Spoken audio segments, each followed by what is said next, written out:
काल, यही था ना।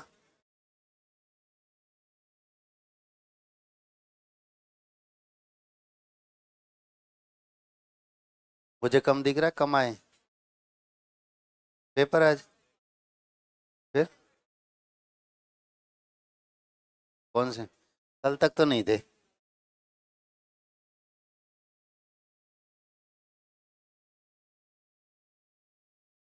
काल छोटा सा बिंदु है, दो तीन प्रश्न पूछे ही जाएंगे। जल्दी बैठ जाओ सब, और आगे आ जाओ जो पीछे। बढ़ते चलो आगे, आज मौका मिल रहा है।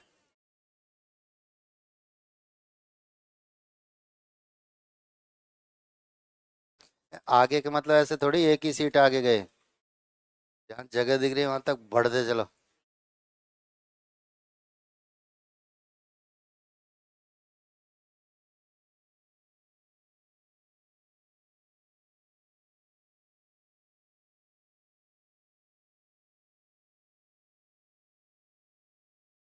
और आगे आ जाओ, जितना आगे बढ़ सको बढ़ते रहा करो। नहीं तो पीछे से कांस्टेबल आ ही रहे हैं, आपको पता है ना।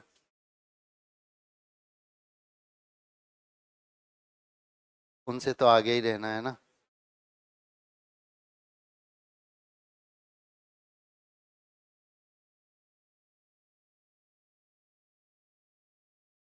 बस का नंबर भी मिलेगा, रुक जा।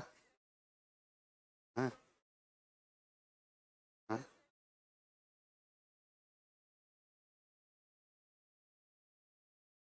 अब ऐसे थोड़ी ध्यान है इसको कि बस लेके कहाँ गई थी। काल, काल बोलते हैं समय को। ये दुकानदार व्यस्त हो गया, बंद कर, ये किताब ही बंद कर। कल मैंने यही तो समझाया था, किताब नहीं ला। फिर भी आप किताब संग लेके चलते हैं, गड़बड़ है। देखो कंपटीशन एक ऐसी भी है कि मतलब चुपचाप अकेले में पढ़ते रहो, पड़ोसी को पता लग गया तुम भी यही पढ़ रहे तो वो पढ़ लेगा लाके, तुम्हारा कंपटीशन। यही तो कंपटीशन है कि तुम क्या पढ़ रहे हो, पड़ोसी को पता लग गया, अगले दिन वह भी वही पढ़ने लग जाए, तुमसे 2 अंक ज्यादा लेकर आए। गड़बड़ जाएगी नहीं? तो तू सीधा बैठ पहले। हाँ यार, आज ऐसे बैठा जैसे रात में कहीं मजदूरी करने गया।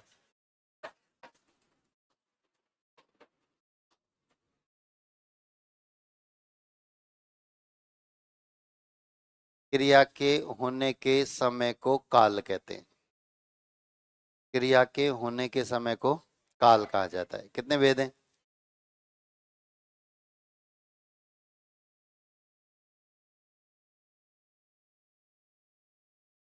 पहला होता है भूतकाल,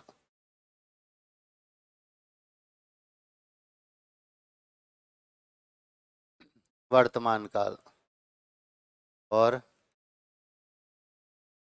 भविष्य काल। संस्कृत में भविष्यत काल, यही तो है। तीन, ठीक है। भूतकाल, क्रिया का वह रूप जिससे यह पता चलता है कि क्रिया बीते हुए समय में हुई थी, यानी जो समय बीत चुका है, जो समय गुजर चुका है, उसमें क्रिया हुई थी, वह भूतकाल है।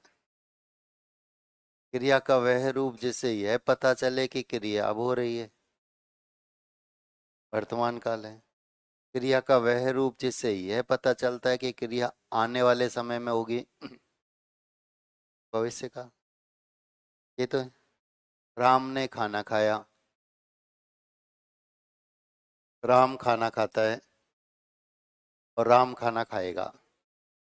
ये तो सामान्य। वेद की बात करें,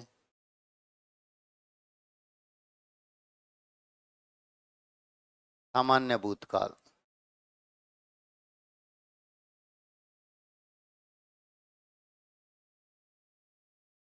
अपूर्ण भूतकाल, पूर्ण भूतकाल,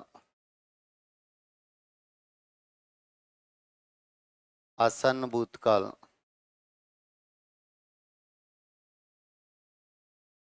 संदिग्ध भूतकाल,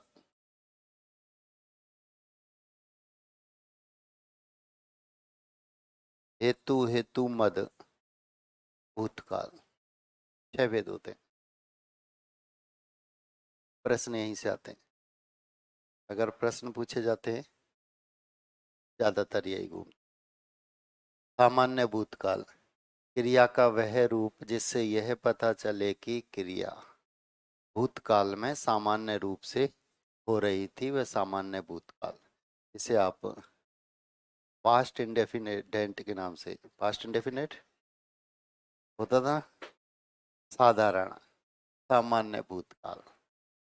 इसके अंत में आ ई ए आते हैं। राम ने खाना खाया, दिनेश ने पुस्तक पढ़ी, सीता ने गाना गाया, सामान्य से। ठीक है। अपूर्ण, अपूर्ण का अर्थ क्या है? जो पूरा नहीं है, वही तो अपूर्ण है। क्रिया का वह रूप जिससे यह पता चलता है कि क्रिया भूतकाल में हो रही थी, पूरी नहीं हुई। क्रिया भूतकाल में हो रही थी, पूरी नहीं हुई थी, वह अपूर्ण भूतकाल। राधा गाना गा रही थी, तो क्रिया चल रही थी उस समय, पूरी नहीं हुई थी। विराट कोहली बल्लेबाजी कर रहा था, तो क्रिया चल रही थी, पूरी नहीं हुई। पूर्ण भूतकाल, क्रिया का वह रूप जिससे यह पता चलता है कि क्रिया भूतकाल में बहुत पहले ही पूरी हो चुकी थी, वह पूर्ण भूतकाल। छात्रों ने गृह कार्य कर लिया था, तो क्रिया पहले। माता जी ने खाना बना लिया था, क्रिया पहले ही पूरी हो गई थी। यहाँ क्रिया चल रही थी, पूरी नहीं हुई थी, और यहाँ क्रिया पूरी हो चुकी थी। आसन्न, आसन का अर्थ है समीप, पास, निकट। क्रिया का वह रूप जिससे यह पता चले कि क्रिया भूतकाल में अभी कुछ समय पहले ही पूरी हुई है, कुछ समय पहले ही पूरी हुई है, आसन भूतकाल कहलाती है। जैसे छात्रों ने गृह कार्य कर लिया है, क्रिया पूरी हो गई लेकिन अभी अभी हुई है। रोहित शर्मा ने शतक बना लिया है, अभी अभी कुछ समय पहले ही। ठीक है। तो आसन, आसन का अर्थ क्या होता है? पास, समीप, निकट। यानी क्रिया भूतकाल में अभी कुछ समय पहले ही पूरी हुई है। संदिग्ध, क्रिया का वह रूप जिससे उसके भूतकाल में होने पर संदेह व्यक्त हो कि भूतकाल में क्रिया हुई भी थी या नहीं हुई। ठीक है, भूतकाल में, लेकिन संदेह होता है। ठीक है? माता जी ने खाना बना लिया होगा, 7 बजे तक बना लेती हैं, ज्यादा हो गए, बना लिया होगा, हो सकता है आज नहीं बनाए, संदिग्ध है। ठीक है। पिताजी दिल्ली पहुंच गए होंगे, 7 बजे ट्रेन पहुंच जाती है वहाँ, पता नहीं आज आउटर पे ही खड़े, नहीं पहुंची, तो काम पूरा हुआ भी होगा या नहीं हुआ होगा, वहाँ संदेह बना रहता है। और हेतु बोलते हैं कारण को, क्रिया का वह रूप जिससे उसके भूतकाल में होने का कारण भी पता चलता है, उसे हेतु हेतु मद भूतकाल कहते हैं। जैसे यदि बरसात अच्छी होती तो फसल भी अच्छी हो, यदि छात्र पढ़ते तो ऐसा ही में भी चयन हो जाता। कारण बताया जा रहा है, कारण बताया जा रहा है साथ में। ठीक है। वह हमारा हेतु हेतु मद वर्तमान काल। क्रिया का वह रूप जिससे यह पता चलता है कि क्रिया अब हो रही है, वही तो वर्तमान काल है।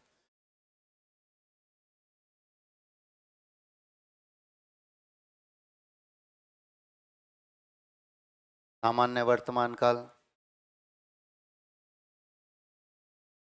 अपूर्ण वर्तमान काल और संदिग्ध वर्तमान काल, तीन भेद होते हैं। क्रिया का वह रूप जिससे यह पता चलता है कि क्रिया वर्तमान काल में सामान्य रूप से हो रही है। सामान्य वर्तमान काल, इनके अंत में ता है, ती है, ते है, ताहू, ये सब आते हैं। मोहन पुस्तक पढ़ता है, दिनेश विद्यालय जाता है, पहलवान दूध पीता है, ये सब इसके अंतर्गत आते हैं। अपूर्ण, अपूर्ण का अर्थ वही तो पूरा नहीं है। क्रिया का वह रूप जिससे यह पता चलता है कि क्रिया वर्तमान काल में चल रही है, पूरी नहीं हुई है। वर्तमान काल में क्रिया चल रही है, पूरी नहीं हुई है, वह अपूर्ण वर्तमान काल। ठीक है, जैसे हम एसआई की तैयारी कर रहे हैं, तैयारियां चल रही है, पूरी नहीं हुई है, ठीक है, अपूर्ण है। ठीक है, मोहन गाना गा रहा है, तो क्रिया चल रही है, पूरी नहीं, अपूर्ण। मोहन गाना गा रहा था, मोहन गाना गा रहा है, ठीक है, इसमें था थी थे रहा रही है, रहे हैं, यही अंतर है बस। ठीक है, संदिग्ध वर्तमान काल में क्रिया के होने पर संदेह होता है कि अब क्रिया हो भी रही होगी, नहीं हो रही होगी, असमंजस की स्थिति रहती है। छात्र पढ़ रहे होंगे, माता पिता सोच रहे हैं जयपुर गया है ना, पता नहीं जयपुर की हवा लगी, क्योंकि 4 साल में तो जयपुर समझ में आता है, 4 साल में जयपुर समझ में आता है। ठीक है, और तब भी तब समझ में आता है जब पड़ोसी की नौकरी लग चुकी होती है, उससे पहले तो जयपुर ही समझ में नहीं आता, है ना। और जिसको जयपुर समझना नहीं होता, एक बार में ही अपना काम करके निकल जाता है, जयपुर से मुझे कोई लेना देना नहीं। और तो गांव से जब आए तो सबसे पहले तो जयपुर देखे तो सही है क्या, क्योंकि हम पहले कभी जयपुर आए पहली बार, तो हमारी शर्त यही थी घर वालों से कि देख घूमेंगे तो चले, नहीं तो तुम जाओ, कोई जरूरी नहीं। हमको जयपुर घूमना है, तो पहले हम किताब में पढ़ते थे 5वीं 6ठी क्लास में, चौड़ा रास्ता, वो कितना चौड़ा होगा। हाँ तो, हाँ तो यही तो, जब जो पढ़ते हैं वही तो दिमाग में छपा रहता है कि जयपुर के बारे में हमने ये पढ़ा था, तो जयपुर कैसा होगा, क्या होगा, फिर वहाँ सब जाके वही देखा। ठीक है, तो छात्र पढ़ रहे होंगे, अध्यापक पढ़ा रहे होंगे, नहीं सब पता लगा जाए ही नहीं, नहीं पढ़ा रहे, तो वर्तमान काल में क्रिया के होने पर संदेह होता है। यहाँ भूतकाल में क्रिया के होने पर संदेह, पिताजी दिल्ली पहुंच गए होंगे, तो ये तो क्रिया पूरी हो चुकी होगी, भूतकाल है। ठीक है, यहाँ छात्र पढ़ रहे होंगे, यानी वर्तमान में अभी चल रहा होगा। भविष्य काल, क्रिया का वह रूप जिससे यह पता चले कि क्रिया आने वाले समय में होगी, वह भविष्य काल।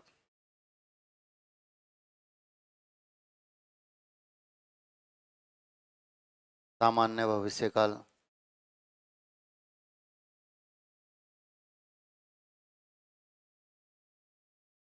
संदिग्ध भविष्य काल और हेतु हेतु मद भविष्य काल। क्रिया का वह रूप जिससे उसके भविष्य काल में सामान्य रूप से होने का बोध होता है, वह सामान्य भविष्य काल होता है। इसके अंत में गा गी गे, मोहन विद्यालय जाएगा, पिताजी दिल्ली जाएंगे, राधा गाना गाएगी, ये सामान्य। संदिग्ध, भविष्य काल में क्रिया के होने पर संदेह होता है कि भविष्य काल में क्रिया पूरी होगी या नहीं भी होगी, पता नहीं, असमंजस। जैसे हो सकता है आज मूसलाधार बरसात हो जाए, हो सकता है, संभावना है। हो सकता है मेरा भी एसआई में चयन हो जाए, हो सकता है ना, संदिग्ध तो है ही। हो सकता है इस बार राजस्थान रॉयल आईपीएल का खिताब जीत जाए,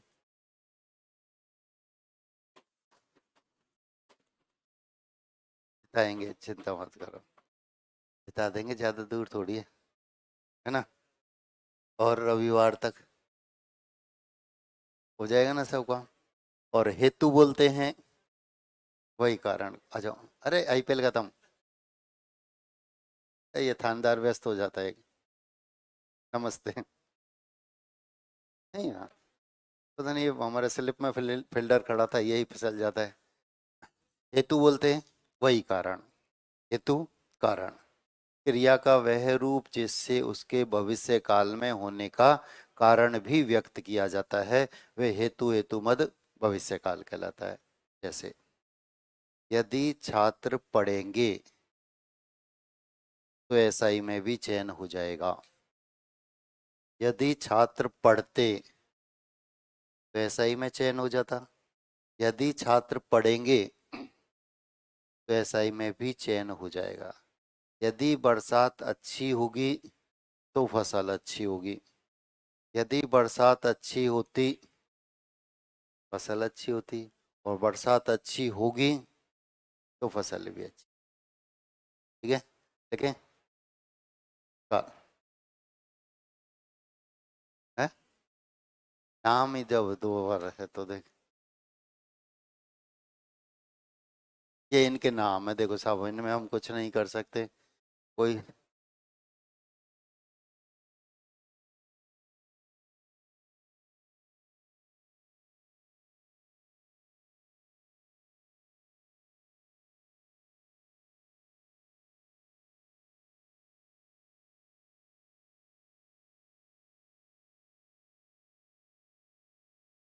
काल,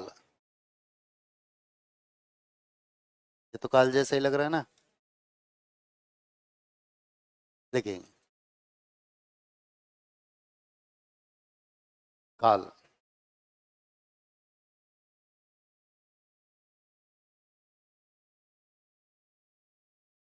क्रिया के जिस रूप से,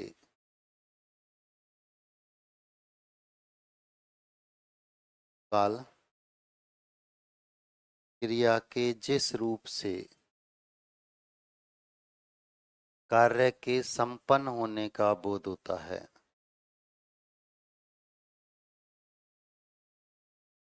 कार्य के संपन्न होने का बोध होता है,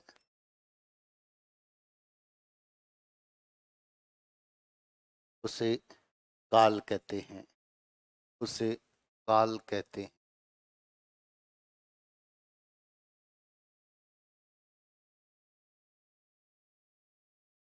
ये परिभाषा पूछी गई थी आरजेएस 2015 में 10 जुलाई को। परिभाषा का एक ही प्रश्न आया है वहां से 2014 से और अब तक, बाकी का कोई प्रश्न काल का आरजेएस में नहीं था। सिर्फ परिभाषा पूछी गई थी, 4 परिभाषाएं पूछी गई थी उस समय। समास की परिभाषा, कारक की परिभाषा, काल की परिभाषा और निश्चयवाचक सर्वनाम की परिभाषा। ये तो ये परिभाषा पूछी जा सकती है हमसे भी। क्रिया के जिस रूप से कार्य के संपन्न होने के समय का बोध होता है उसे काल कहते हैं। जैसे राम ने खाना खाया, राम खाना खाता है, राम खाना खाएगा।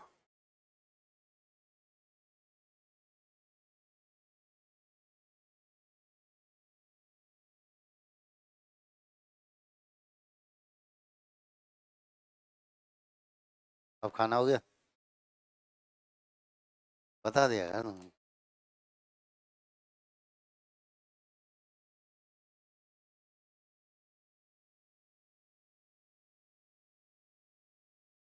चले आगे।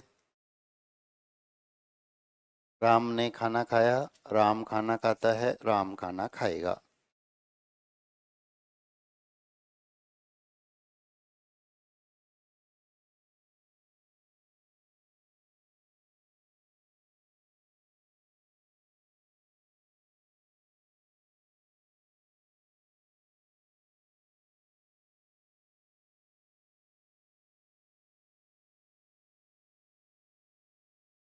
काल के भेद।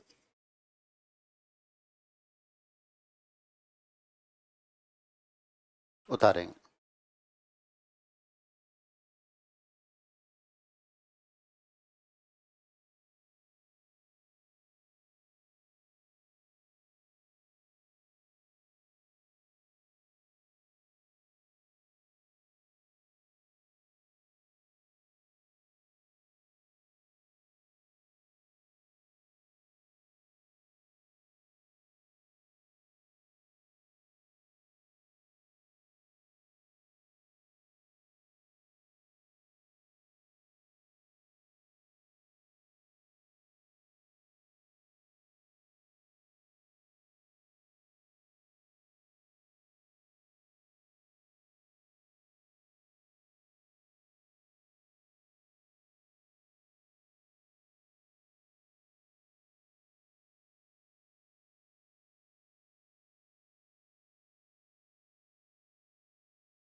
कम करना है कि ज्यादा? एसी एक बार सुबह सुबह ना।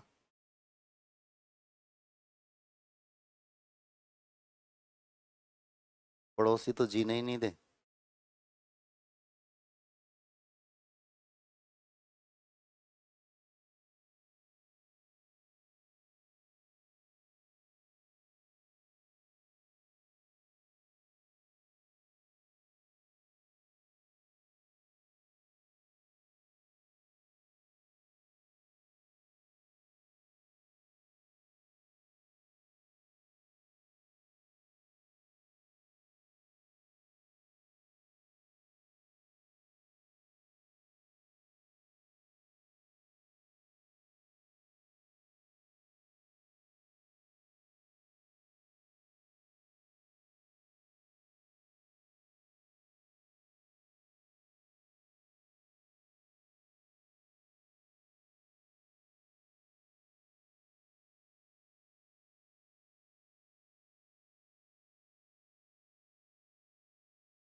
हो गया।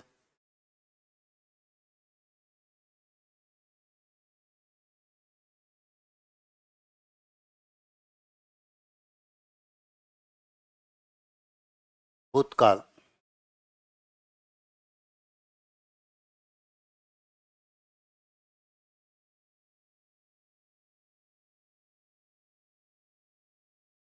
हेडिंग डालेंगे भूतकाल।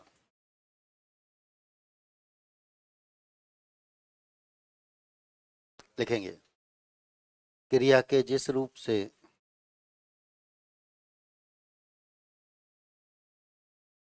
यह पता चले कि क्रिया के जिस रूप से यह पता चले कि क्रिया बीते हुए समय में हुई थी।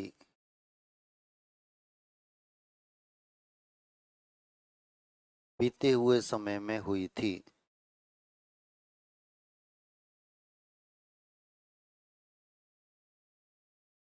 उसे भूतकाल कहते हैं। बीते हुए समय में हुई थी।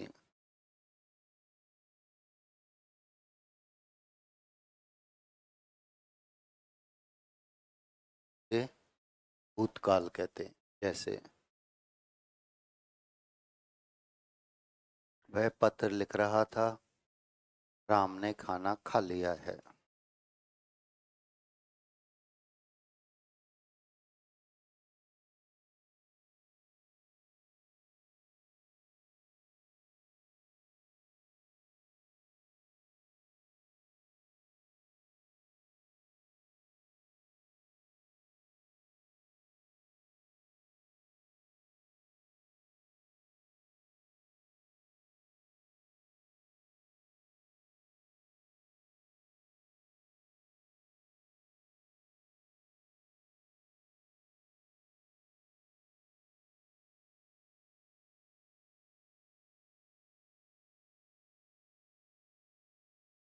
हो गया।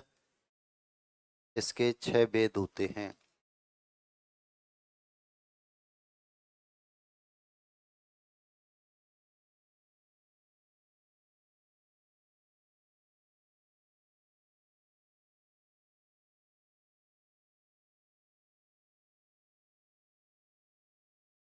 इसके 6 भेद होते हैं। पहला है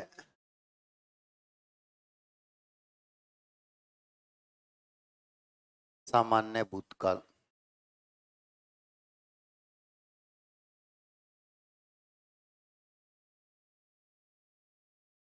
सामान्य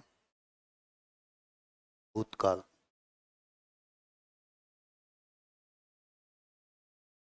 लिखेंगे क्रिया के जिस रूप से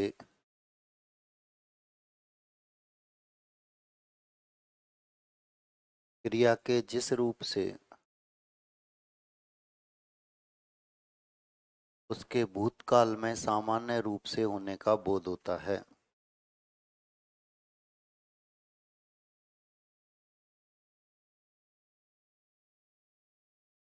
उसे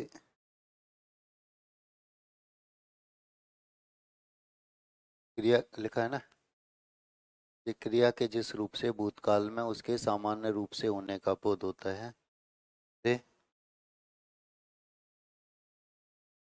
सामान्य भूतकाल कहते हैं।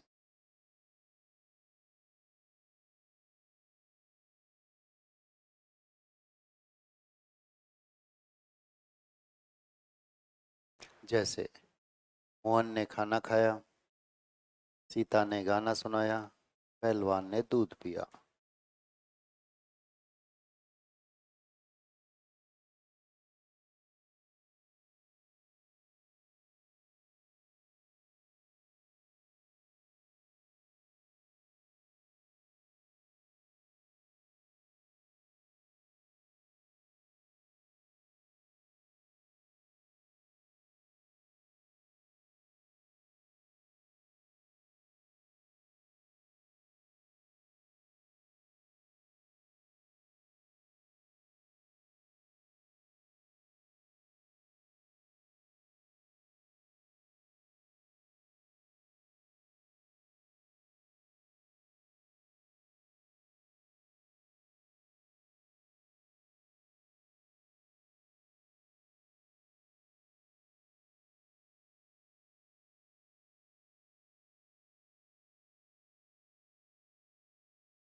हो गया।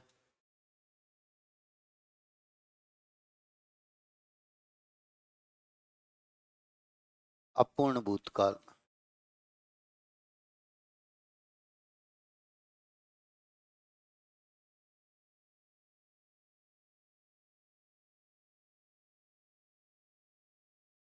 अपूर्ण भूतकाल क्रिया का वह रूप जिससे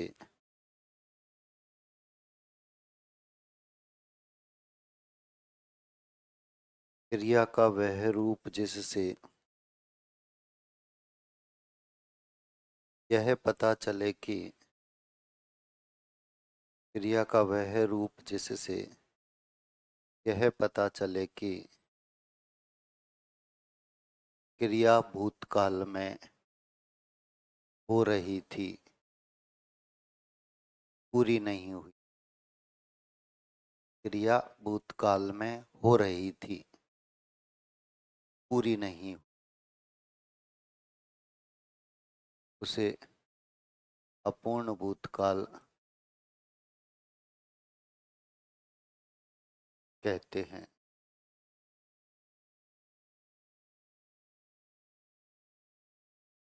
उसे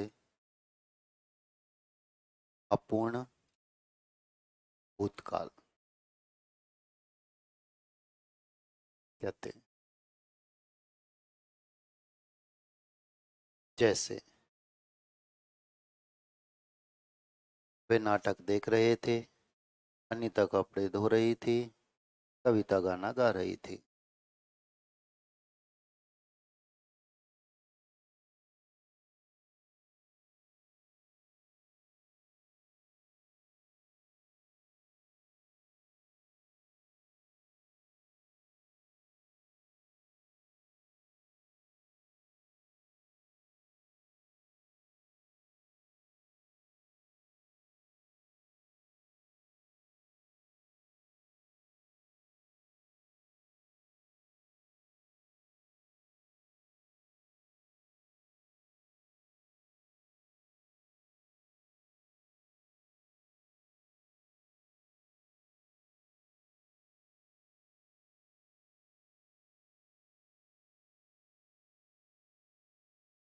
चले आगे।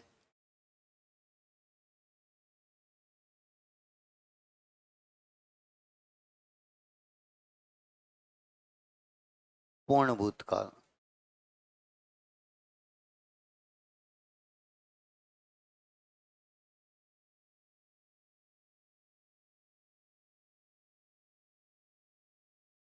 पूर्ण भूतकाल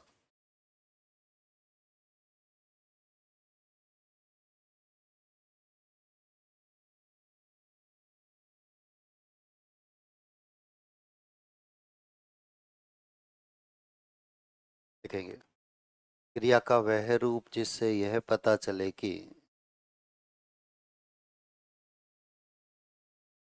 क्रिया का वह रूप जिससे यह पता चले कि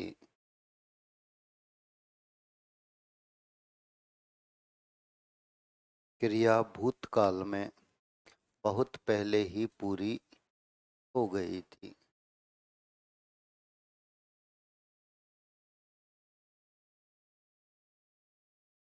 क्रिया भूतकाल में बहुत पहले ही पूरी हो गई थी।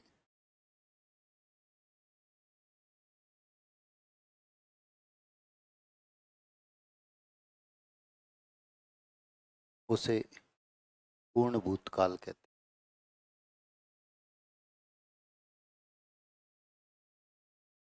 क्रिया भूतकाल में बहुत पहले ही पूरी हो गई थी, उसे पूर्ण भूतकाल कहते हैं। जैसे रहीम ने पुस्तक पढ़ ली थी, माताजी ने खाना बना लिया था, छात्रों ने गृह कार्य कर लिया था।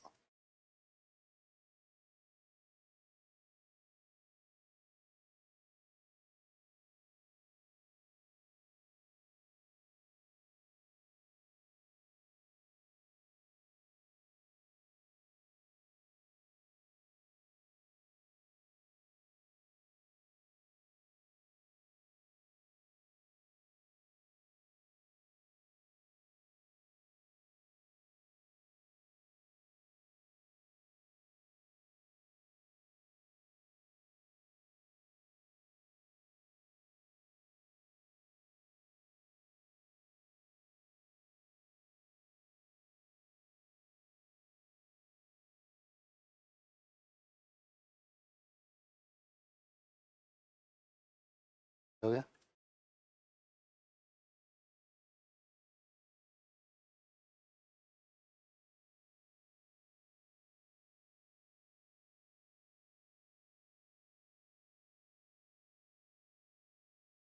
चले आगे।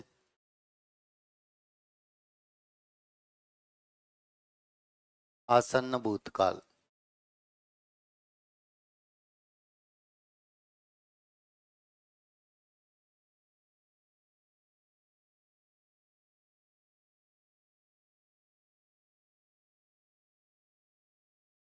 आसन्न भूतकाल।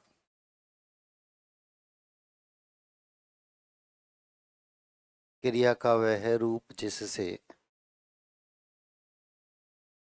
यह पता चले कि क्रिया का वह रूप जिससे यह पता चले कि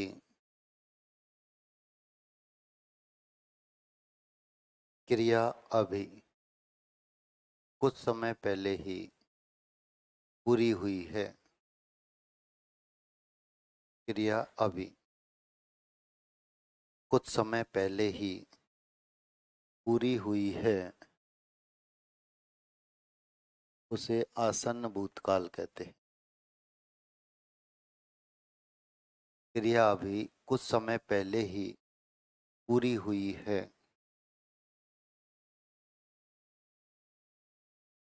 उसे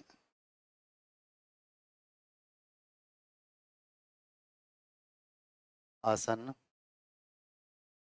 भूतकाल कहते हैं। जैसे माँ ने खाना बना लिया है, मैंने खाना खा लिया है,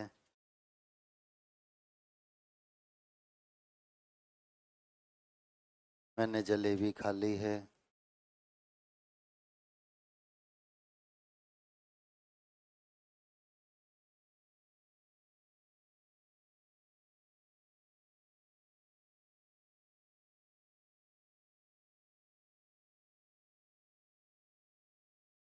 वहां पे चंद्र बिंदु आएगा क्या? नहीं आएगा। बिंदी आएगी क्या? नहीं आएगी। कुछ भी नहीं आएगा। कहाँ है? हटा दी मैंने तो, हटाई है जो लगा दी थी उसने।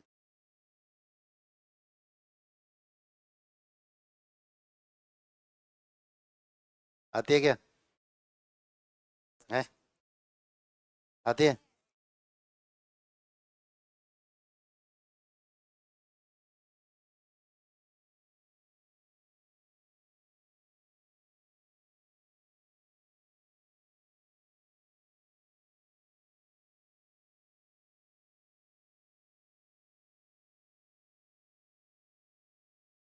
अब स्पेलिंग बोलो।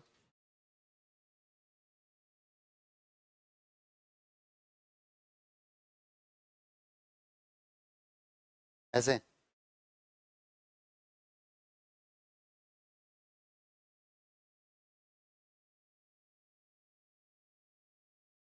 आया ना तो गर्दन तो हिलाओ। ऊपर से क्या? सही आ गए तो ऊपर से क्या? यही तो है। आप शुरू से पढ़ते हुए आ रहे हैं, माँ में दो माँ होती है। पढ़ रहे हैं ना? अब बताओ कि मामा ऐसा होता है?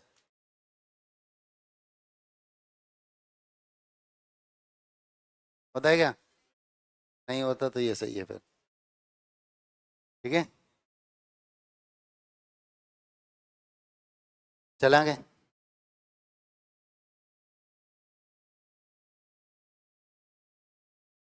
हटा देना फिर। ठीक है। हटा ही देना।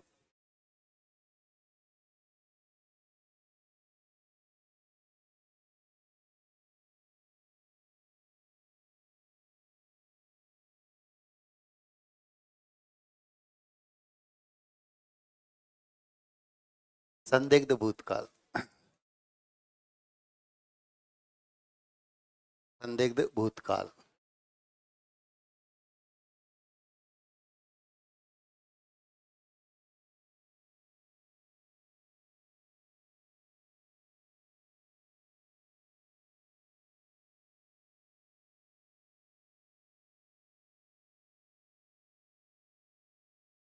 संदिग्ध भूतकाल। क्रिया का वह रूप जिससे क्रिया का वह रूप जिससे उसके भूतकाल में होने पर संदेह हो।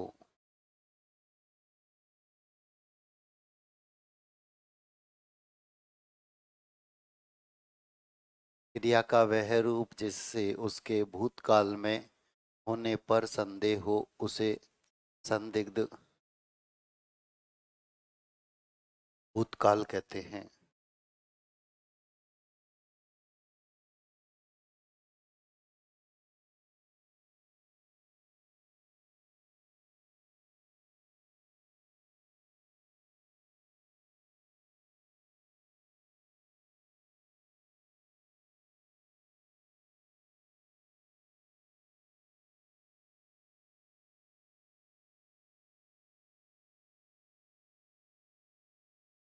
भूतकाल में होने पर संदेह हो उसे संदिग्ध भूतकाल कहते हैं। जैसे रमेश जयपुर पहुंच गया होगा, माताजी ने गृह कार्य कर लिया होगा, गुरुजी पढ़ा रहे होंगे।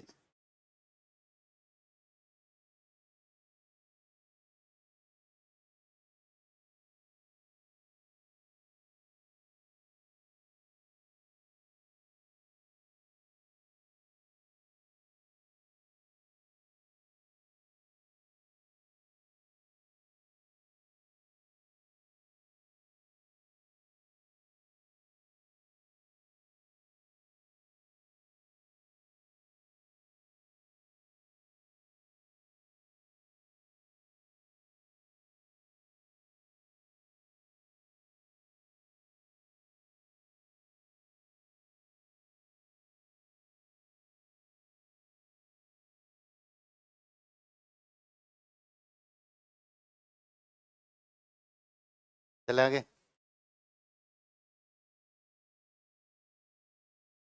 हेतु हेतु मद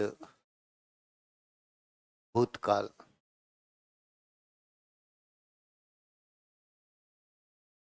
हेतु हेतु मद भूतकाल।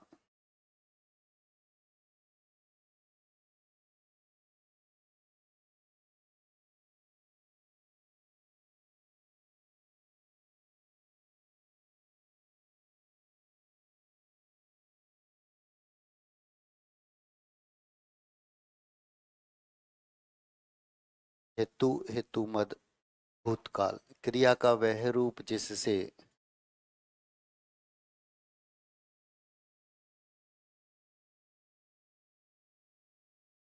क्रिया का वह रूप जिससे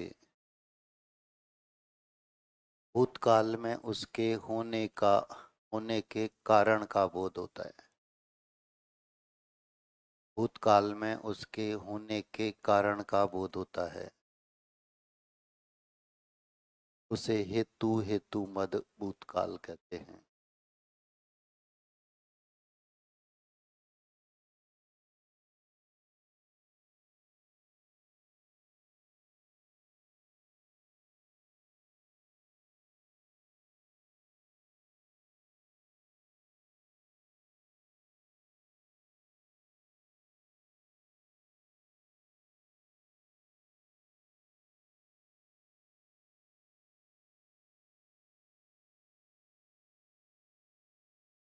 भूतकाल में उसके होने के कारण का बोध होता है उसे हेतु हेतु मद काल कहते हैं।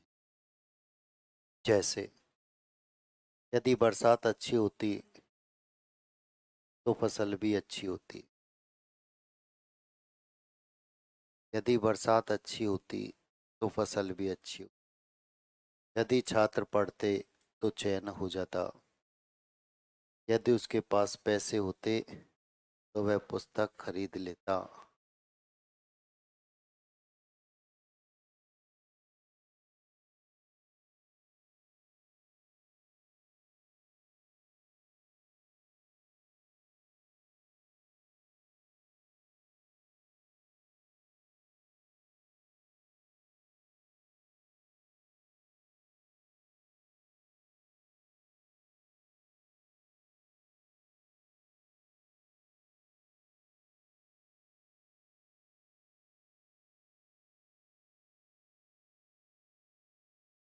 बोल दे।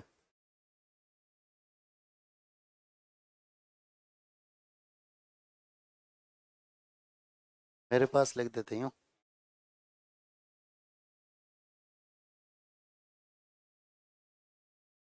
पुस्तक का क्या करे, तू तो पेन ही चला लेता है, खड़ा करके भी पेन में धक्का देता है। हाँ?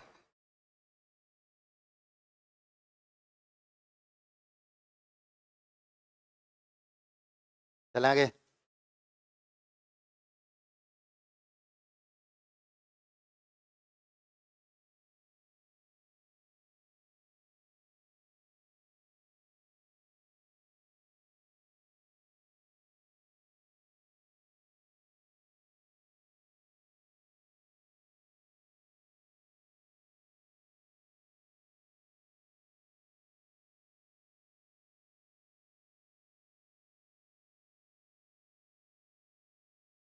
वर्तमान काल।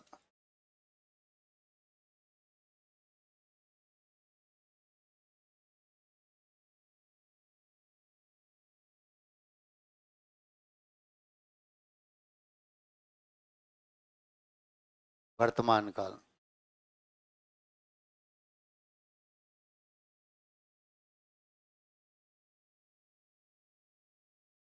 वर्तमान काल क्रिया का वह रूप जिससे यह पता चले कि, क्रिया का वह रूप जिससे यह पता चले कि क्रिया अभी हो रही है।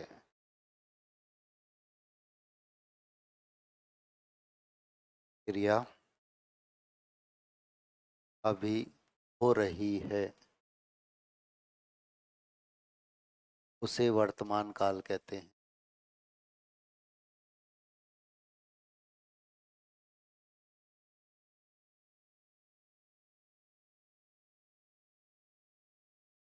इसके तीन भेद होते।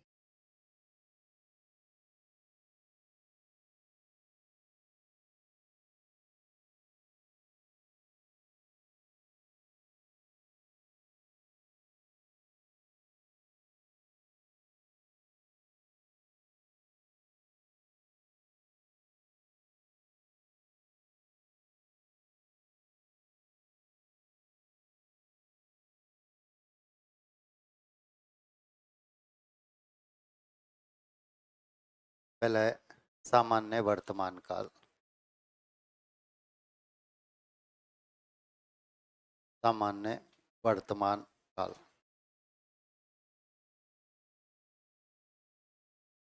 लिखेंगे। क्रिया का वह रूप जिससे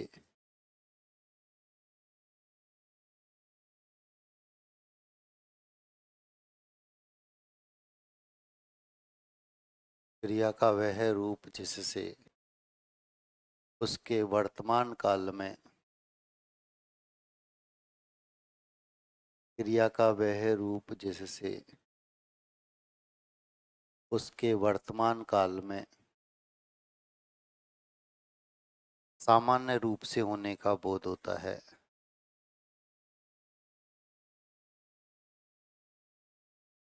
क्रिया का वह रूप जिससे उसके वर्तमान काल में सामान्य रूप से होने का बोध होता है,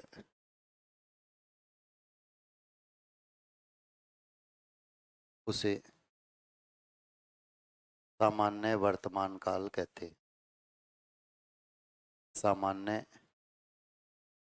वर्तमान काल कहते हैं। जैसे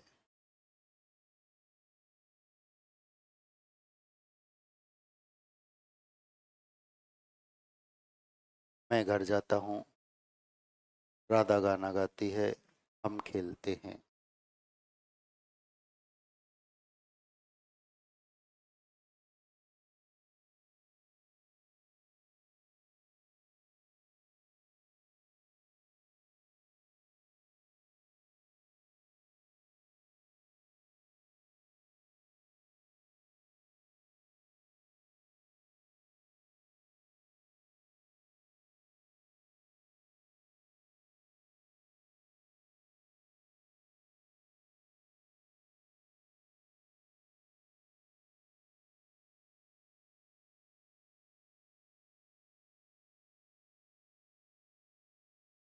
चले आगे।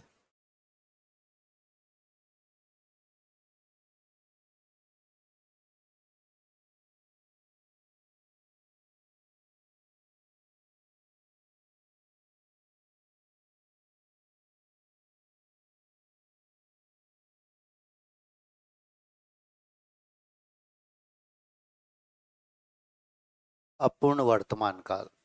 दूसरा है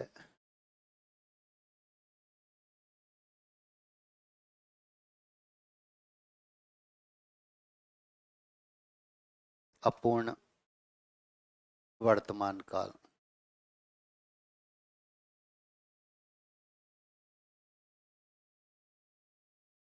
क्रिया का वह रूप जिससे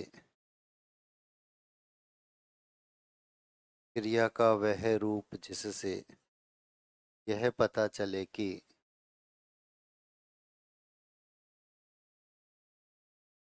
क्रिया का वह रूप जिससे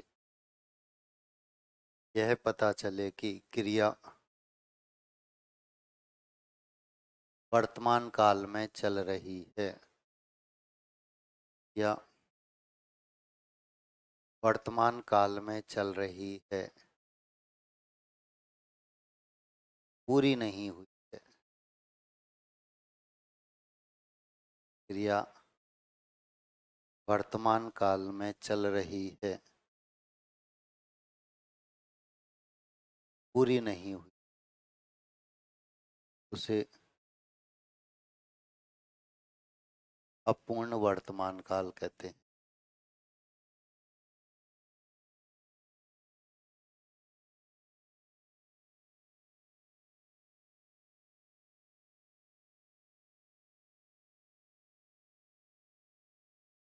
जैसे मजदूर काम कर रहे हैं,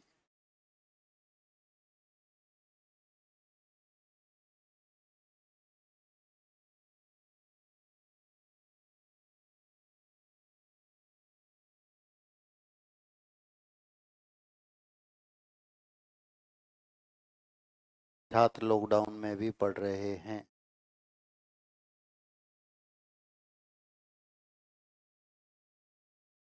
माताजी खाना बना रही।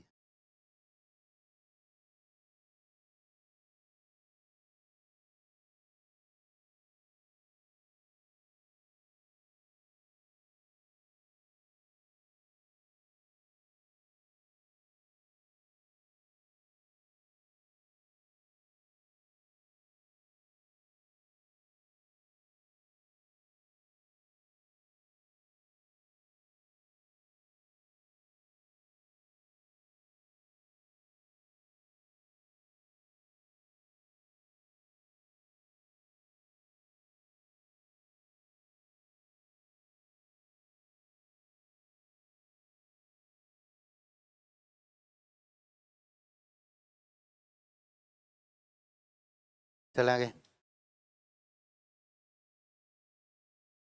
संदिग्ध वर्तमान काल।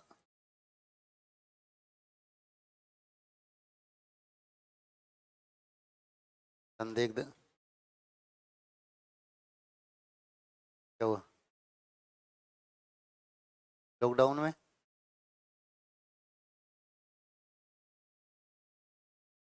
लॉकडाउन को हिंदी में क्या कहते हैं?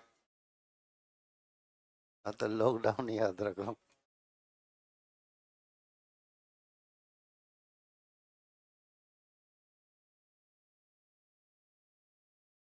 संदिग्ध वर्तमान काल क्रिया का वह रूप जिससे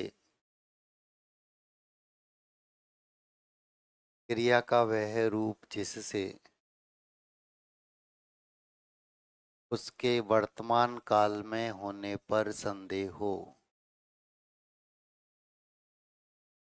वर्तमान काल में होने पर संदेह हो,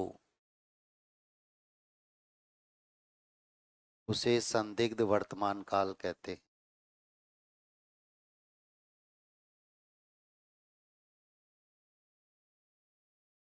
वर्तमान काल में होने पर संदेह हो, उसे संदिग्ध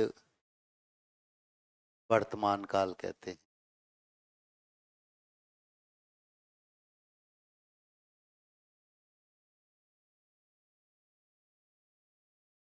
जैसे छात्र पढ़ रहा होगा, माताजी खाना बना रही होंगी, विराट कोहली बल्लेबाजी कर रहा होगा।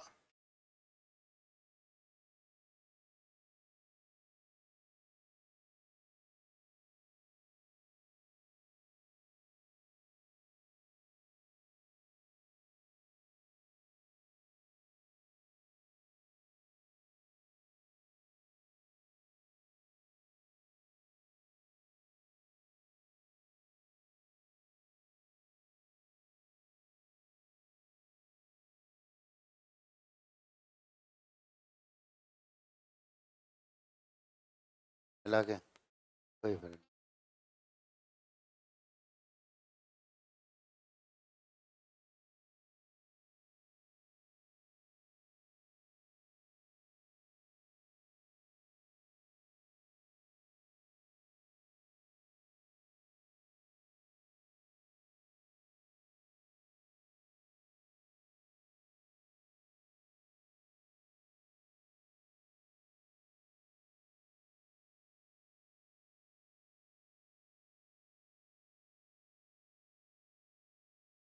चलेंगे।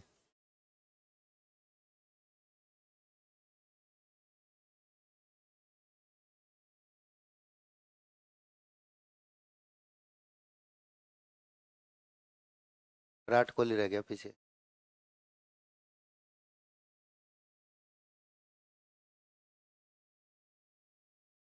भविष्य काल।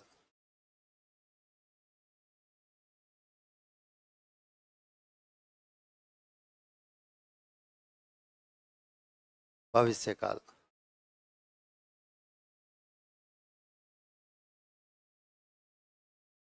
क्रिया का वह रूप जिससे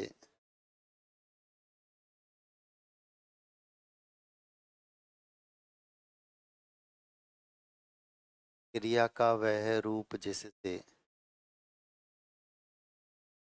यह पता चले कि क्रिया का वह रूप जिससे यह पता चले कि क्रिया आने वाले समय में होगी। क्रिया आने वाले समय में होगी, उसे भविष्य काल कहते हैं।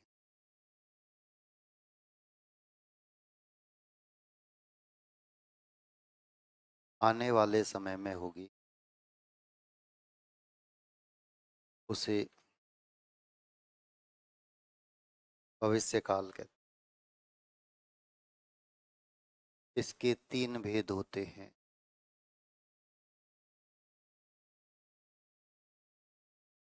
इसके तीन भेद होते हैं।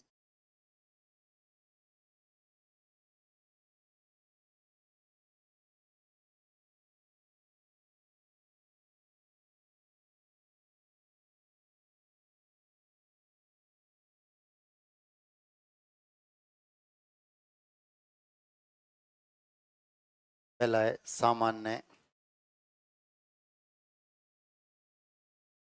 भविष्य काल।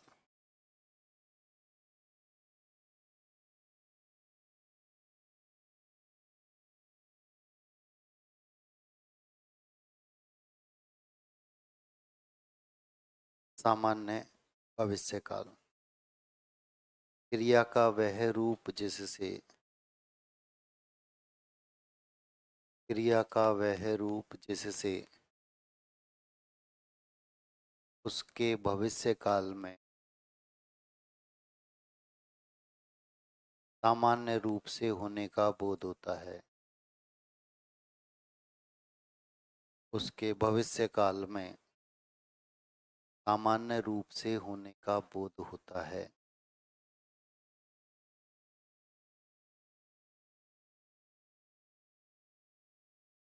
इसे सामान्य भविष्य काल कहते हैं।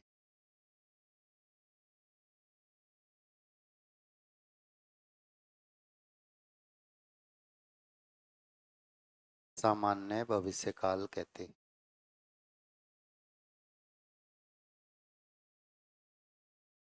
जैसे राम बाजार जाएगा, हम घूमने जाएंगे।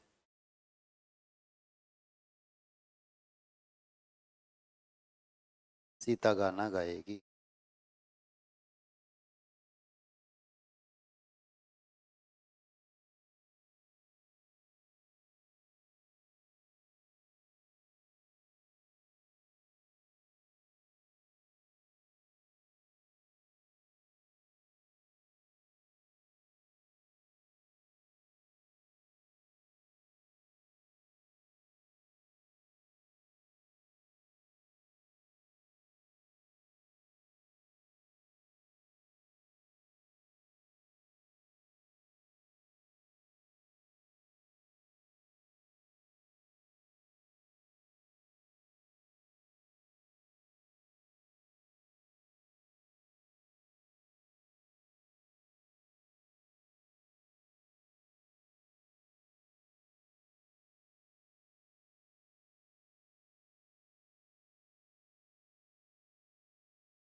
सीता गाना सुनने रुक गए थे। संदिग्ध भूतकाल। संदिग्ध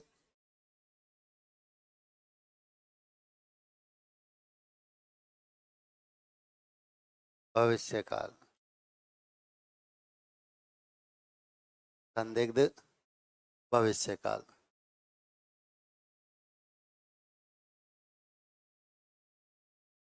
संदिग्ध भविष्यकाल। क्रिया का वह रूप जिससे, क्रिया का वह रूप जिससे, हाँ दोनों शुद्ध हैं। क्रिया का वह रूप जिससे उसके भविष्य काल में होने पर संदेह हो। भविष्य काल में होने पर संदेह हो से संदिग्ध भविष्यकाल कहते। क्रिया का वह रूप जिससे उसके भविष्य काल में होने पर संदेह हो।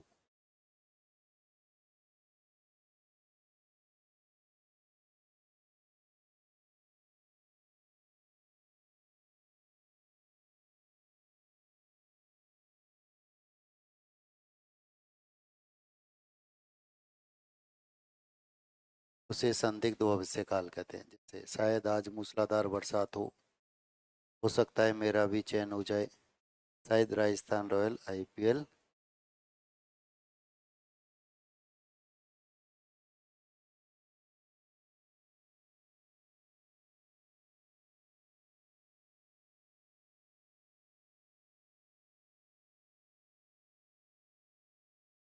क्या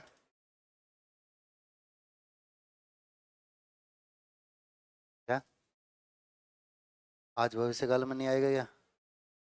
आज शाम को जयपुर चलेंगे, दिल्ली जाएंगे।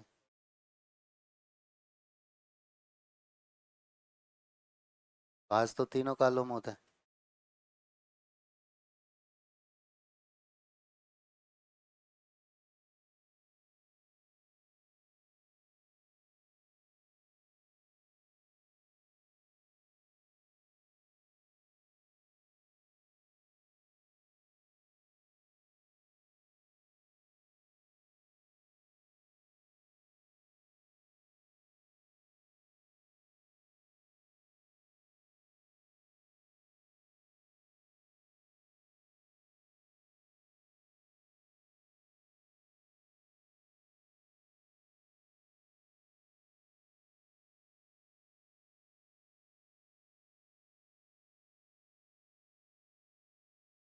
हो गया।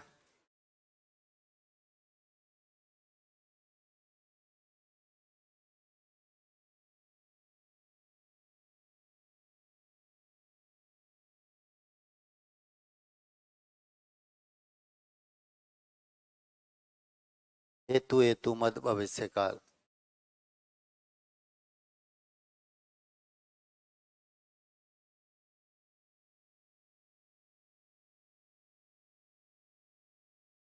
हेतु, हेतु मद, भविष्य काल।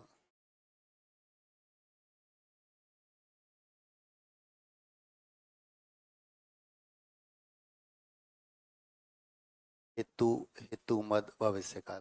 क्रिया का वह रूप जिससे, क्रिया का वह रूप जिससे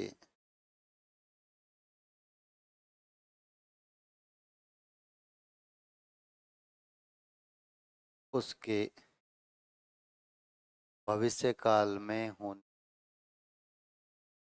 कारण भी व्यक्त हो।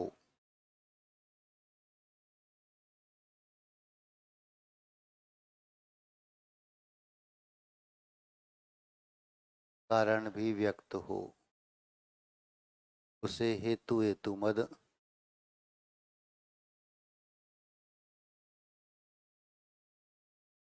भविष्य काल कहते।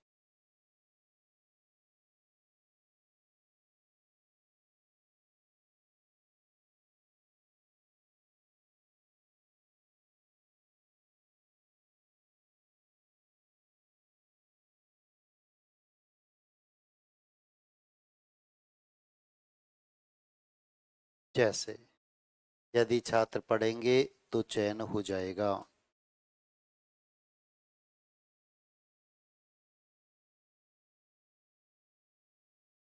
यदि बरसात अच्छी होगी तो फसल भी अच्छी होगी। यदि खिलाड़ी अच्छा प्रदर्शन करेंगे तो जीत जाएंगे।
हो गया। और काल भी खत्म।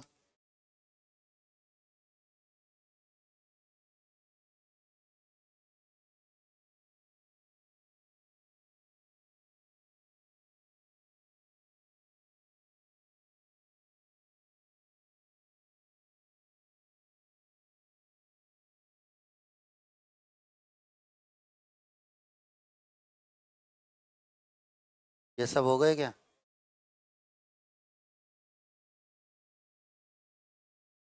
अरे चिल्लाना नहीं रे।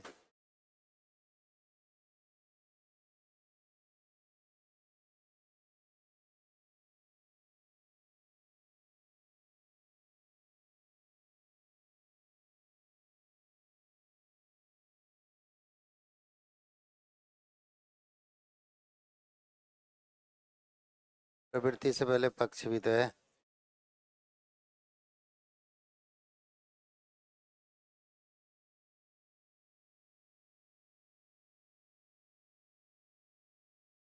प्रवृत्ति,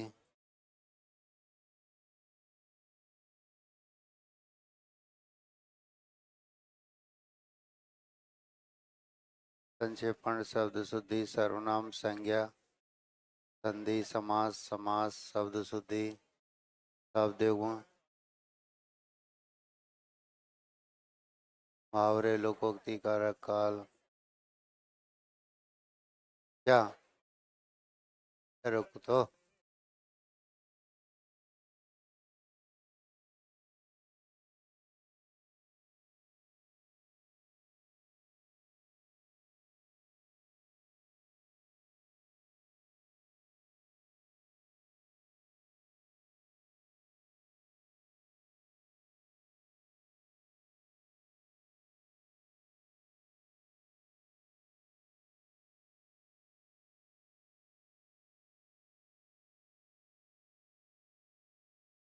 लिंग, वचन, पक्ष, वृत्ति, यही तो बचे ना। तत्सम, तद्भव, कितने बिंदु बचे देखो मैं। लिंग, वचन, पक्ष, वृत्ति, विराम चिन्ह, पारिभाषिक शब्दावली, संबंधवाची शब्दावली, है ना। संबंध भी तो है। क्रिया विशेषण कहाँ हुआ है अभी, है ना। अव्यय में क्रिया विशेषण ही तो है। अब हाँ, एक निपात, निपात भी है ना। ये 5-7 बिंदु और हैं, छोटे छोटे से हैं सब। संदिग्ध भूतकाल गुरुजी पढ़ा रहे होंगे। क्या है? ये तो वर्तमान काल में गुरुजी पढ़ा रहे होंगे, ये तो वर्तमान काल है? भूतकाल में लिखा है? कहाँ लिखा है भूतकाल?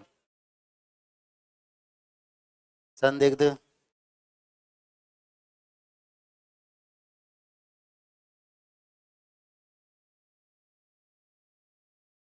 संदिग्ध भूतकाल, ये नहीं है संदिग्ध भूतकाल में।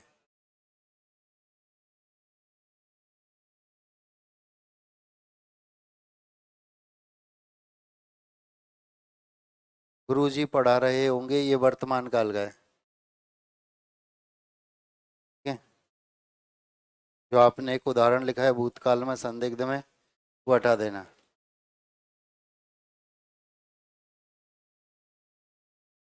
ठीक है, संदिग्ध भूतकाल,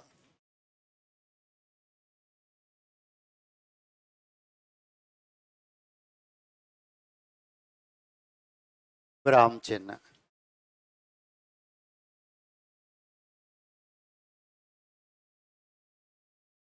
ये एक बिंदु है। आपके सिलेबस में 3-4 प्रश्न पूछे जाने हैं। और ध्यान दो, बोर्ड पर आ जाओ। सरल सा ही बिंदु है, सही भी हो जाता है, लेकिन इंग्लिश मीडियम के जो छात्र होते हैं उनका ज़्यादा गलत होता है। कारण सिर्फ इतना सा होता है कि उनको इनके हिंदी में नाम याद नहीं रहते। या हम दो ही बात कहते हैं, एक तो इनका हिंदी में नाम याद रखना, दूसरा इनकी शक्ल याद रखना कि दिखाई कैसे दे। हिंदी में नाम और शक्ल, बस ये याद होता है तो रामचिन्ह के उदाहरण प्रश्न जो आते हैं वे सही हो जाते हैं।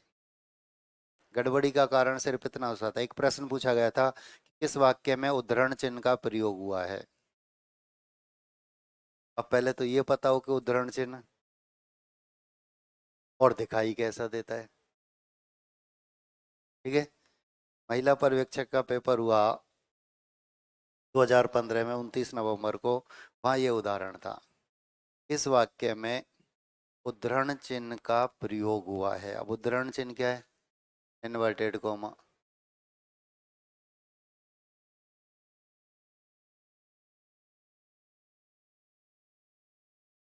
अब मजे की बात तो ये कि हिंदी का जो पेपर होता है उसकी पड़ोस में इंग्लिश भी लिखी हुई नजर नहीं आती।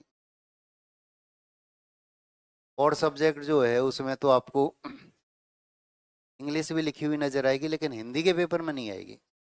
यदि प्रश्न में लिखा हुआ होता कि किस वाक्य में इन्वर्टेड कोमा का प्रयोग हुआ है तो क्या किसी महिला का गलत होता?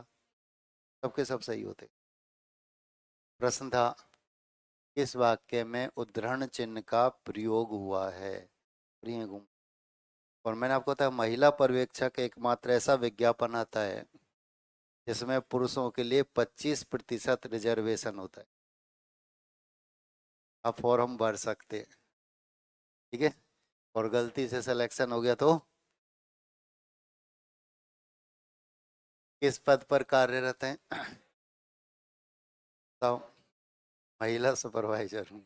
ऐसे कोई बात नहीं, जहाँ तक पद होना चाहिए, है ना।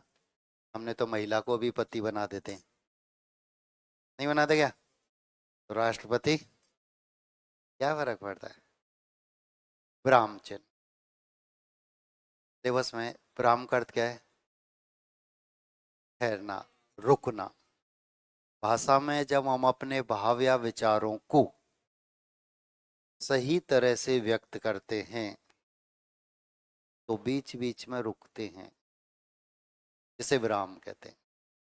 और रुकने के इन स्थलों को जिन चिन्हों द्वारा व्यक्त किया जाता है वे विराम चिन्ह होते हैं, ठीक है। विराम चिन्ह के अभाव में हम अपने भाव या विचारों को सही तरह से व्यक्त नहीं कर सकते।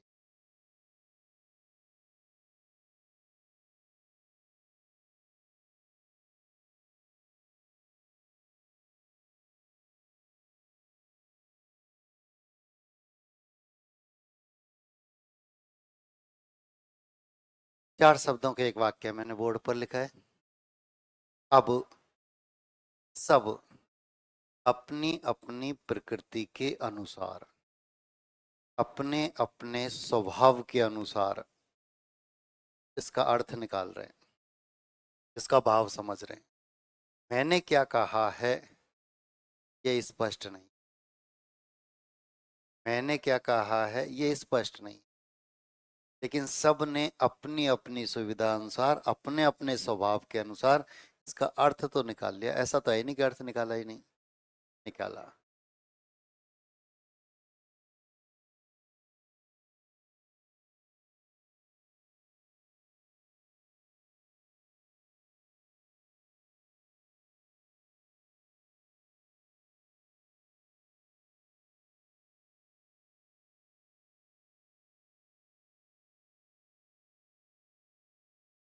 जो हिंसक प्रवृत्ति के थे उन्होंने ये अर्थ निकाला था, जो अहिंसक प्रवृत्ति के थे, ठीक है। देखो 3 वाक्य लिखे हैं, तीनों में वही 4 शब्द है, कोई फेरबदल नहीं है, यथावत शब्द लिखे हुए।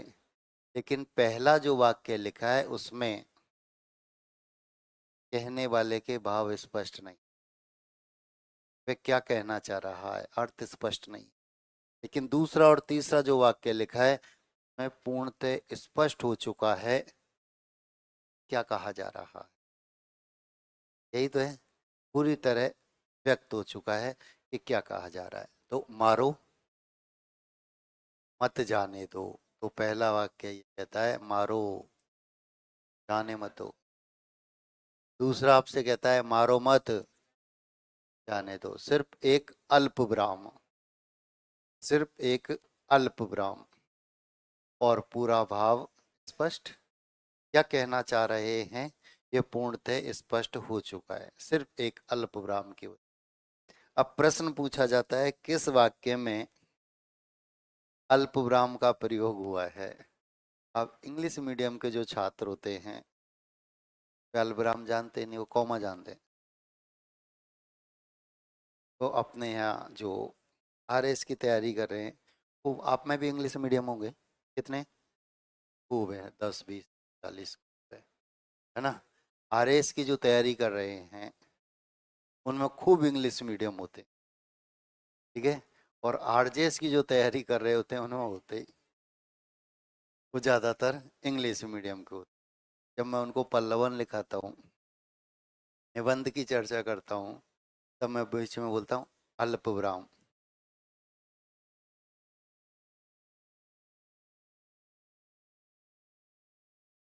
फिर मुझे याद आता कि हाँ ये तो इंग्लिश मीडियम के, तब मैं कॉमा, तब उनके समझ में आता है, नहीं तो समझ में ही नहीं आता, पता ही नहीं चलता कि क्या बोला। तो इंग्लिश मीडियम वालों के लिए यही कहा जाता है, एक तो इनके नाम हिंदी में याद हो जाए, और दूसरा इनकी शक्ल याद हो जाए कि ये दिखाई कैसे देते। कई बार तो प्रश्न ही ऐसे पूछे जाते हैं कि निम्न में अवतरण चिन्ह है, और 4 चिन्ह लगा कर दे दे। ठीक है, प्रश्न को चिन्ह में लगाता है, पूछता है बताओ कौन सा चिन्ह है, बताओ कौन सा चिन्ह है, और फिर आगे बढ़े। तो एक तो सीधे सीधे ही प्रश्न आते हैं, इनको देखें हम और पहचान ले कि हाँ इस चिन्ह को इस नाम से जाना जाता है। लेकिन कुछ 5-7 चिन्ह ऐसे हैं जो वाक्य के रूप में भी पूछे जाते हैं। जैसे अभी मैंने आपसे कहा किस वाक्य में उद्धरण चिन्ह का प्रयोग हुआ है, फिर वाक्य देकर पूछता है। ठीक है, प्रश्न सीधा सीधा भी पूछा जाता है कि वाक्य में छूटे हुए शब्द को पुनः लिखने के लिए किस चिन्ह का प्रयोग किया जाता है। प्रश्न हमारे सामने आते हैं। ठीक है, वाक्य में शब्द के अर्थ को प्रकट करने के लिए किस चिन्ह का प्रयोग किया जाता है। वैसे प्रश्न भी आते हैं कि एक तो सीधा सीधा चिन्ह शकल देखी और पहचान लिया और पहुंच गए कि इस वाक्य में इस चिन्ह का प्रयोग हुआ है। एक और सामान्य से किस वाक्य में विराम चिन्हों का उचित प्रयोग हुआ है, किस वाक्य में विराम चिन्हों का उचित प्रयोग नहीं हुआ है। तो ये सकारात्मक भी होता है और नकारात्मक भी। तो हम अपने भाव या विचारों को जब उचित तरह से सही तरह से व्यक्त करते हैं तो बीच में कुछ कुछ रुकते हैं, जिसे विराम कहते हैं। और रुकने के इन स्थलों को जिन चिन्हों द्वारा व्यक्त किया जाता है वे विराम चिन्ह कहलाते हैं। अब अलग अलग होते हैं।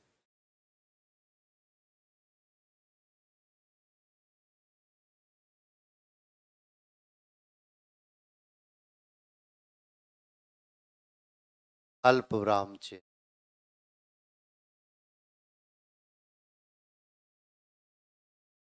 अब काम क्या है, का नाम हिंदी में याद हो, इसकी शक्ल याद हो। पहला काम तो यही है, इसका हिंदी में हमें नाम याद हुआ और ये ऐसा दिखाई देता है। नाम तो याद है लेकिन शक्ल याद नहीं है, शक्ल याद है लेकिन नाम याद नहीं है। दोनों स्थिति में ही गड़बड़ है, याद दोनों ही होने हैं। समान शब्द होते हैं, एक जैसी संज्ञाएं होती हैं, उनके मध्य में इस चिन्ह का प्रयोग किया। एक जैसे शब्द जब होते, समान शब्द जब आते हैं तो उनके मध्य में इस चिन्ह का प्रयोग होता है। शर्त एक होती है यहाँ क्या, उनके मध्य में योजक शब्द नहीं होना चाहिए। एक जैसे शब्द हैं, समान संज्ञाएं हैं, तो उनके मध्य में अल्प विराम चिन्ह का प्रयोग होता है। लेकिन एक शर्त होती है, कोई भी योजक शब्द उनके मध्य में नहीं होना चाहिए।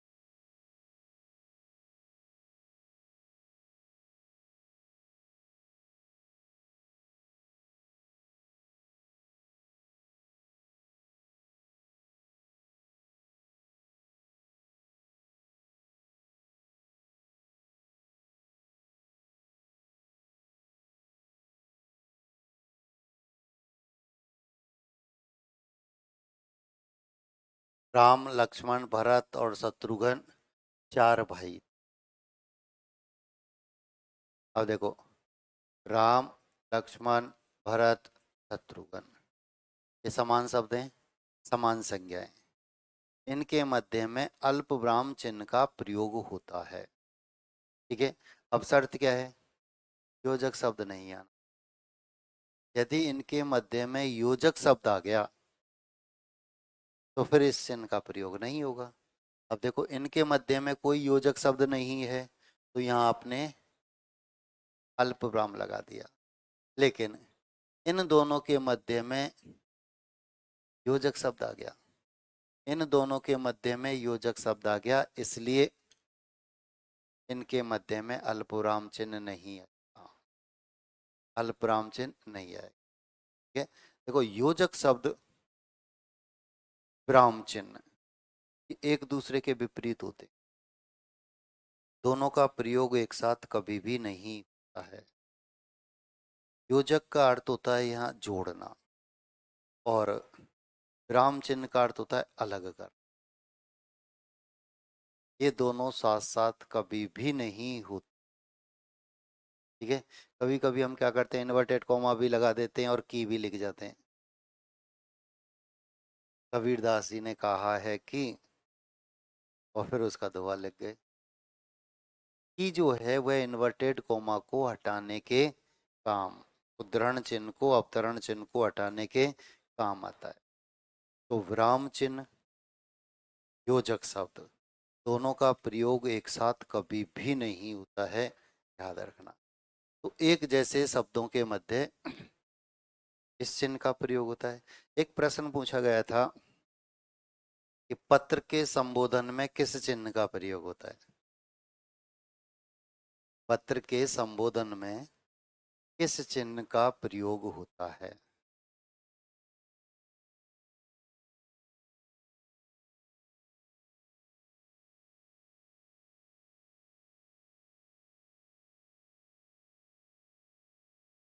अल्पविराम चिन्ह का प्रयोग। पत्र का संबोधन महोदय लिखते हैं, आप सेवा में लिखते हैं, मान्यवर आप लिखते हैं। ठीक है, तो ये पत्र का संबोधन नहीं है। अब किस चिन्ह का प्रयोग करेंगे, पूर्ण विराम तो करेंगे नहीं, अल्पविराम का ही प्रयोग करेंगे। प्रश्नवाचक चिन्ह का प्रयोग करेंगे, नहीं करेंगे। विस्मयादिबोधक चिन्ह का प्रयोग करेंगे, करेंगे। किसका प्रयोग हुआ, अल्पविराम का। एक प्रश्न ये भी पूछा जाता है कि वाक्य को उद्धृत करने से पहले किस चिन्ह का प्रयोग होता है। अब प्रश्न समझ में नहीं आए हमारे यहाँ, गड़बड़ी तो ये होती है कि वाक्य को उद्धृत करने से पहले किस चिन्ह का प्रयोग किया जाता है। प्रश्न ये आपसे पूछ रहा है कि इन्वर्टेड कॉमा से पहले किस चिन्ह का प्रयोग होता है। आपसे जो प्रश्न पूछा गया है वह इतना सा है, इन्वर्टेड कॉमा से पहले किस चिन्ह का प्रयोग।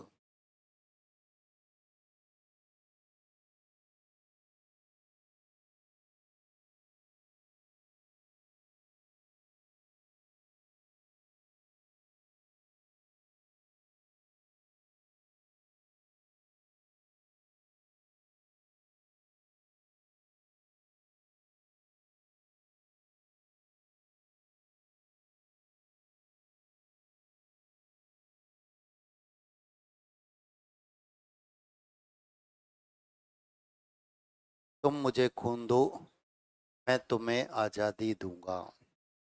तुम मुझे, अब ये इन्वर्टेड कॉमा है, इससे पहले अल्पविराम चिन्ह का प्रयोग। तो वाक्य को उद्धृत करने से पहले किस चिन्ह का प्रयोग होता है, अल्पविराम चिन्ह। ये तो सामान्य सी बात है कि आपको सकल नजर है, नाम, सकल भी याद है और नाम भी याद है, ये तो सामान्य सा। देखो क्या होता है, आरजेएस में हिंदी के प्रश्नों की संख्या 15 होती है, और सिलेबस हमारा वाला ही है, क्योंकि हमारा सिलेबस आया ही वहीं से था। पूरा उठाया, कॉपी पेस्ट की और चिपका दिया, सब अब तो मैंने पढ़ो। अब 28 बिंदु सिलेबस में, और प्रश्नों की संख्या सिर्फ 15 है, तो सबसे तो आएंगे नहीं। लेकिन वो विराम चिन्ह से हर बार पूछता है, विराम चिन्ह से प्रश्न हर बार पूछता है, और प्रश्न यही आ गया हमारे सामने।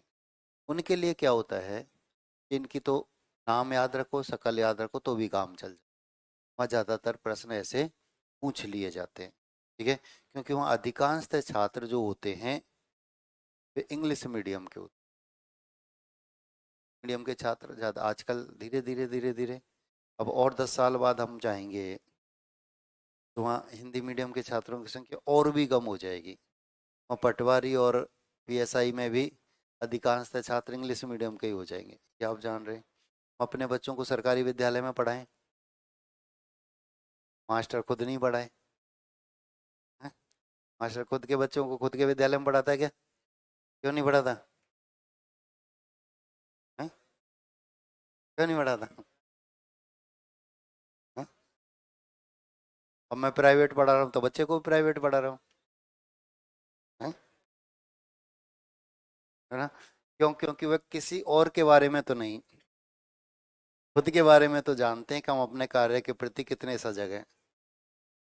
मैंने आपको बताया सरकार नियम पारित करे कि सरकारी कर्मचारी का बालक सरकारी विद्यालय में ही पढ़ेगा, तो शिक्षा का स्तर रातों रात, क्योंकि अब हम पढ़ाएंगे, अब हम जिनको पढ़ाएंगे उनमें हमारा खुद का बालक भी होगा, हमें खुद का बालक भी होगा, आरएस का, आईएएस का होगा, एमएलए एमपी का होगा।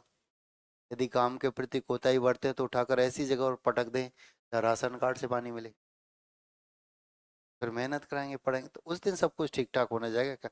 हम जब पढ़ते थे तब सरकारी विद्यालय हुआ करते थे, प्राइवेट तो कोई बुला भटका, बहुत कम, ना के बराबर हुआ करते थे। तो जो अध्यापक थे उनके बच्चे भी हमारे साथ ही पढ़ा करते थे, सरकारी विद्यालय में ही पढ़ा करते थे, और खूब ऐसा होता था। तब सरकारी विद्यालय से भी मेरिट आया करती थी, सरकारी विद्यालय भी टॉपर दिया करते थे कि फर्स्ट रैंक 10th में, ठीक है, 12th में। वो तब पढ़ाते थे, तब अध्ययन कर, तब उस समय शिक्षा में दंड का प्रावधान था, ये बालक पढ़ते भी थे, कहते हैं मार के आगे तो भूत भी भागे। तो आज ये सब अलग हो गए तो फिर गड़बड़, फिर प्राइवेट स्कूल, सब पैसे कितने भी ले लो। सरकारी, मैंने आपको बताया सरकारी अध्यापक सुबह सुबह अपने बच्चे को प्राइवेट स्कूल में जमा कराता है और दिन भर फिर प्राइवेट स्कूल की बुराई करता है। इतना अच्छा है तो वो खुद गेम पढ़ाना, क्यों नहीं पढ़ा रहा है? नहीं पढ़ा रही। कि सरकारी विद्यालय किसी को नहीं चाहिए, सरकारी नौकरी सबको चाहिए, और जैसे 12th पास हुए फिर सरकारी चाहिए। यही तो है ना, कि चाहे आप कोई भी, चाहे बीए ही करें तो भी सरकारी, ठीक है, बीटेक करें, एमबीबीएस करें, चाहे कुछ भी करें आप, तो फिर सरकारी चाहिए। यही स्थिति तो होती है। तो अपने परंपरा के इस बालक जो है, मैंने आपको बताया कि आज का बालक हिंदी से पहले अंग्रेजी के शब्द सीखता है, यहाँ से शुरू होता है नीचे तक। आप कहें आई तो पकड़ेगा, आप कहेंगे नोज तो पकड़ेगा, आप कहेंगे ईयर तो पकड़ेगा, आप कहेंगे कान नहीं मिले, क्योंकि कान किसी ने बताया ही नहीं। अभी तो आगे जब बड़ा होगा तब खुद भी तो कुछ सीखेगा साहब। आज स्थिति ये है, तो ये विराम चिन्ह है। अब यहाँ प्रश्न ऐसे ही पूछे जाते हैं। अब हमारा जो कंपटीशन है वो थोड़ा सा बड़ा होता है, उसमें इतने सामान्य से प्रश्न तो नहीं आते, फिर भी पूछ सकता है कि साहब इनके नाम याद रखें और शक्ल याद रखें। हाँ, तो वाक्य देकर प्रश्न पूछा जाता है। अभी जैसे मैंने आपको प्रश्न बताया कि वाक्य को उद्धृत करने से पहले किस चिन्ह का प्रयोग किया जाता है, और फिर चार नाम लिख कर देता है। तो पहले तो ये समझ में आए कि उद्धरण होता क्या है, इस वाक्य को हम उद्धृत कर रहे हैं। अब कई तो इतनी बड़ी गलती और कर जाते हैं कि इन्वर्टेड कॉमा जैसे आपने लगाया तो ये बंद करते हैं, फिर पूर्ण विराम लगाते हैं। ये भी गलती कर, पहले बंद किया फिर पूर्ण विराम। वक्ता या लेखक के कथन को जब ज्यों का त्यों व्यक्त किया जाता है, वक्ता या लेखक के कथन को यथावत जब लिखा जाता है, ठीक है, तब उद्धरण चिन्ह का प्रयोग किया जाता है। वक्ता या लेखक के कथन को जब ज्यों का त्यों आप व्यक्त करेंगे, उसे पूरा ही तो व्यक्त करेंगे, पूरा ही तो लिखेंगे, और जब वो कथन उसका पूरा हो जाएगा तो पूर्ण विराम भी लगाओगे, और पूर्ण विराम लगाओगे तभी बंद करोगे। अब हम गलती क्या कर रहे हैं? हम क्या गलती करते हैं? पहले बंद किया फिर पूर्ण विराम लगाया, ये गड़बड़ होती है। प्रश्न पूछा जाता है कवि, लेखक या उसकी रचना को व्यक्त करने के लिए किस चिन्ह का प्रयोग किया?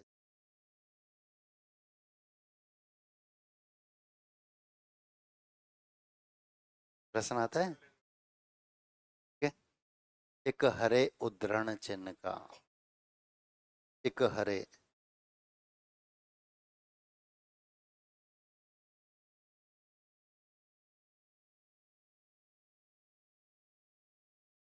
उद्धरण चिन्ह का ये दोहरा उद्धरण चिन्ह। ठीक है। वक्ता या लेखक के कथन को ज्यों का त्यों व्यक्त करने के लिए किस चिन्ह का प्रयोग किया जाता है? तो दोहरे उद्धरण चिन्ह का।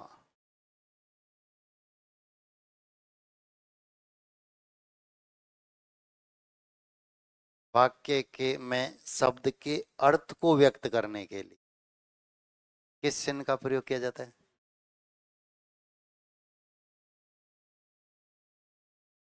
कोष्टक चिन्ह का।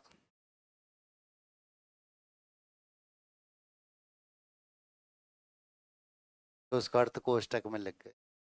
वाक्य में कोई शब्द छूट गया, उसे व्यक्त करने के लिए तीर का निशान। त्रुटिबोधक चिन्ह। अब त्रुटिबोधक ऑप्शन में नहीं था, तो उसके स्थान पर लिखता है हंस पद।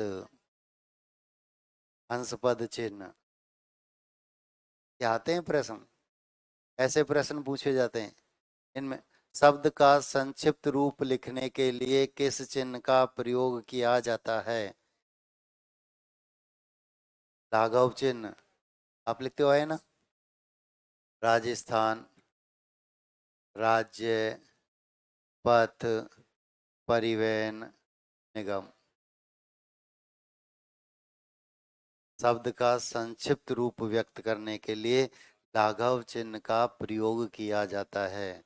आप लिखते थे राजकीय उच्च माध्यमिक विद्यालय। इसके बाद जो आएगा वो तो पूरा ही लिखा जाएगा, है ना। तो विद्यालय जो था, फिर गांव का नाम हम लिखते थे, तो वह पूरा हुआ करता था। ये प्रश्न हमारे सामने आते हैं। ठीक है, अगली क्लास में लिखेंगे। हाँ, पर्ची और आ गई। अरे अरे, आज ये पढ़ाया उसे पुनः दोहरा दो। ठीक है, आज जो पढ़ाया है इसको पुनः कल लिखाऊंगा तो दोहरा दिया जाएगा। यदि खिलाड़ी अच्छा प्रदर्शन करेंगे तो जीत जाएंगे। इसमें बिंदी कहाँ कहाँ आएगी? आ तो गई, सही लगाइए। के ऊपर बिंदी नहीं आएगी, बस के ऊपर बिंदी नहीं आएगी, बाकी सब जगह लगाइए, वो सही है आपने। भूतकाल में नकारात्मक वाक्य भी हाँ आ सकते हैं, नकारात्मक वाक्य से कोई प्रभाव नहीं पड़ता है।